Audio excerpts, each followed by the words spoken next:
इधर बोलो। जैसा कि बेटे करने 5 जगत पद्धति प्रस्तुत की जीवों के वर्गीकरण के लिए। तो उसने वर्गीकरण का आधार क्या बताया? पहला, कोशिका की संरचना। कोशिका की संरचना कहते हैं, यानी एक तो कोशिका 2 प्रकार की होती है, एक प्रोकैरियोटिक सेल और दूसरी यूकैरियोटिक सेल। प्राथमिक कोशिका और एक वास्तविक कोशिका। प्रोकैरियोटिक सेल कहते हैं जिस सेल में केंद्रक नहीं पाया जाता है, असली केंद्रक नहीं होता है, केंद्रक के कुछ चिन्ह होते हैं बस, केंद्रक स्पष्ट नहीं होता है। तो प्रोकैरियोटिक सेल। दूसरी यूकैरियोटिक सेल। इसी में यूकैरियोटिक सेल कहते हैं जिस कोशिका में वास्तविक केंद्रक पाया जाता है, तो उसे यूकैरियोटिक सेल कहते हैं। एक तो ये होगा कोशिका की संरचना, ये आधार बताया वर्गीकरण का। दूसरा, शरीर की संरचना। शरीर की संरचना किससे हुई? कोशिकाओं से। यानी प्रत्येक प्राणी का, संसार का प्रत्येक प्राणी का जो शरीर है वो कोशिकाओं से मिलकर बना है। अब इसमें ही हो जाते हैं एक कोशिकीय और बहुकोशिकीय। वे जीवधारी जिनका शरीर एक कोशिका से बना होता है उन्हें एक कोशिकीय कहते हैं। तो एक कोशिकीय में आता है जैसे अमीबा है, पैरामीशियम है, इग्लिना, ये एक कोशिकीय जंतु है। दूसरा, बहुकोशिकीय मेटाजोआ, यानी वे प्राणी जिनका शरीर बहुत सी कोशिकाओं से मिलकर बना होता है उन्हें बहुकोशिकीय जीव कहते हैं। तो इस तरह से शरीर की रचना में आ गया एक कोशिकीय और बहुकोशिकीय। इसके आगे तीसरा पॉइंट उन्होंने दिया वर्गीकरण का, जीवों के जीवन की दशा। अब जीवन की दशा क्या है? देखिए, जीवों के जीने की दशा के अंतर्गत ये आ गए उत्पादक, उपभोक्ता और अपघटक। वे जीवधारी, वे जंतु या वनस्पति जो अपना भोजन स्वयं बनाते हैं, और अपना भोजन बनाते हैं स्वयं हरे पेड़ पौधे। हरे पेड़ पौधे क्या करते हैं? सूर्य से प्रकाश लेकर, वायुमंडल से कार्बन डाइऑक्साइड लेकर, जमीन से जड़ों द्वारा जल लेकर, क्लोरोफिल की उपस्थिति में अपना भोजन खुद बनाते हैं। तो इस क्रिया को प्रकाश संश्लेषण कहते हैं। तो जो जंतु या वनस्पति अपना भोजन खुद बनाते हैं उन्हें स्वपोषी कहते हैं। तो ये हो गए उत्पादक। तो उत्पादक में आ गए सभी हरे पेड़ पौधे तथा घासें, ये उत्पाद हो गए उत्पादक। दूसरा होता है उपभोक्ता। उपभोक्ता कहते हैं ये अपना भोजन खुद नहीं बना पाते, अपने भोजन के लिए पेड़ पौधों पर निर्भर करते हैं, पेड़ पौधों द्वारा बने हुए भोजन को ग्रहण करते हैं। जैसे अपनी बात करें मनुष्य की, तो हम लोग क्या रोटी खाते हैं, तो रोटी गेहूं से प्राप्त हुई। गेहूं कहाँ से? गेहूं का पौधा होता है पेड़, उससे अनाज प्राप्त हुआ। जो भी सब्जियां खाते हैं, सब्जियां बेरों से मिलती हैं, यानी पौधों से मिली। वनस्पति से जिन मसालों का प्रयोग करते हैं, तो हर मसाला जैसे लौंग है, इलायची है, अदरक है, सब पेड़ पौधों से प्राप्त हुए। यानी हमने अपना भोजन खुद नहीं बनाया। तो जो अपना भोजन पेड़ पौधों से प्राप्त करते हैं उन्हें उत्पादक कहते हैं। वह नहीं, उत्पादक नहीं, उपभोक्ता।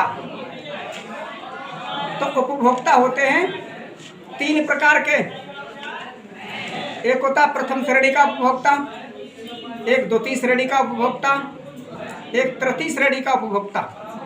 संक्षेप में सुने।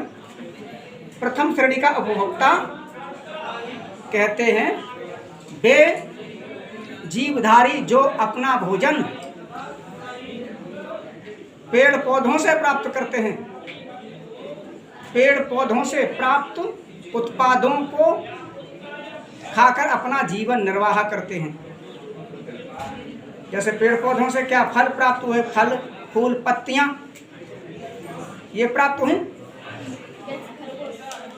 अब जैसे खरगोश है, बकरी है तो ये घास खाते हैं, भैंस है घास भूसा ये खाते हैं,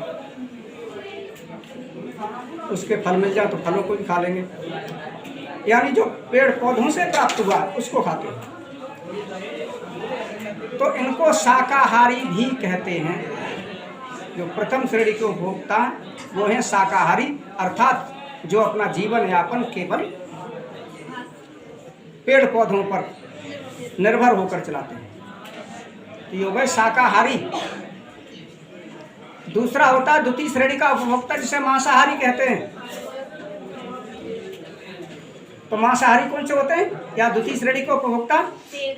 जो अपना भोजन प्रथम श्रेणी के उपभोक्ताओं से प्राप्त करते हैं। प्रथम श्रेणी के उपभोक्ताओं को खाकर अपना भोजन प्राप्त करते हैं, उन्हें द्वितीय श्रेणी का उपभोक्ता कहते हैं। इनको मांसाहारी भी कहते हैं। कैसे? जैसे शेर है, भेड़िया है, तो क्या करते हैं? अन्य जानवरों को मारकर खाते। जैसे खरगोश है, हिरन है, तो इनको मारा इन्होंने और उनको खा गए, तो ये हो गए मांसाहारी। अर्थात जो द्वितीय श्रेणी के उपभोक्ता हैं वो मांसाहारी है। तीसरा होता है तृतीय श्रेणी का उपभोक्ता जिसे सर्वाहारी भी कहते हैं। कैसे? तो तृतीय श्रेणी के उपभोक्ता वे होते हैं जो अपना भोजन पेड़ पौधों से भी प्राप्त करते हैं तथा जीवधारियों से भी प्राप्त करते हैं, यानी शाकाओं से भी अपना भोजन प्राप्त करते हैं पेड़ पौधों से, तथा जीव जंतु का भक्षण करते हैं, मांस भी खाते हैं। तो उन्हें कहते हैं सर्वाहारी। सर्वाहारी का मतलब जो सबको ही खा जाते हैं, यानी पेड़ पौधों से प्राप्त उत्पादों को खाया तथा मांस भी खाया। जैसे मनुष्य है तो मनुष्य मांस भी खाता है, बकरे का मांस खा लेता है, और भी मुर्गा है उसको भी खाता है, और भी कई प्रकार के मांस खाता है। कुत्ता है और रोटी तो खाता ही मनुष्य, रोटी सब्जी, तो शाकाओं को भी खाता और मांस को भी खाता। तो ये हो गया सर्वाहारी। तो उसमें आ गया मनुष्य, आ गया कुत्ता, आ गया। तो ये हो गए उपभोक्ता। पहले उत्पादक जो अपना भोजन खुद बनाते हैं, उपभोक्ता जो अपने भोजन के लिए उत्पादकों पर निर्भर करते हैं। अब तीसरा है जीवन जीने का तरीका, अपघटक, यानी उत्पादक हो गए, उपभोक्ता तीन प्रकार के हो गए। उसके बाद आता है अपघटक। अपघटक कहते हैं इनको सफाई कर्म, प्रकृति के सफाई कर्मचारी भी कहा जाता है। कैसे? वे सूक्ष्म जीव, माइक्रोबीज तथा बैक्टीरिया जो सड़े गले मृत वनस्पतियों तथा जंतुओं के शरीर को अपघटित करके अपना भोजन प्राप्त करते हैं। सड़ी गली मृत वस्तुओं से उनको अपघटित करके अपना भोजन प्राप्त करते हैं, उन्हें अपघटक कहते हैं।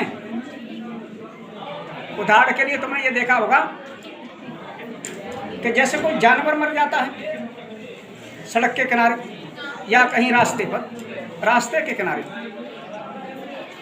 गर्मियों की ऋतु में, उधर से जब तो निकल कर जाते हो तो बदबू आती है, यानी वह जानवर की जो डेड बॉडी है, लाश है, वो फूल जाती है, यानी उसमें कीड़े पड़ जाते हैं तो उससे बदबू आती है। कुछ दिन बाद तुमने देखा होगा कि जहाँ पर जानवर मरा हुआ पड़ा था तो उसका पूरा शरीर छोटे छोटे कणों में, छोटे छोटे टुकड़ों में टूटकर मिट्टी में मिल जाता है, बदबू समाप्त हो जाती है। देखा करें सभी ने, यानी छोटे छोटे टुकड़ों में से तोड़ देते हैं तो उसकी जो बदबू है वो समाप्त हो जाती है और वो टुकड़े मिट्टी में मिल जाते हैं। तो ये जो काम करते हैं उन्हें अपघटक कहते हैं, समझ रहे हो?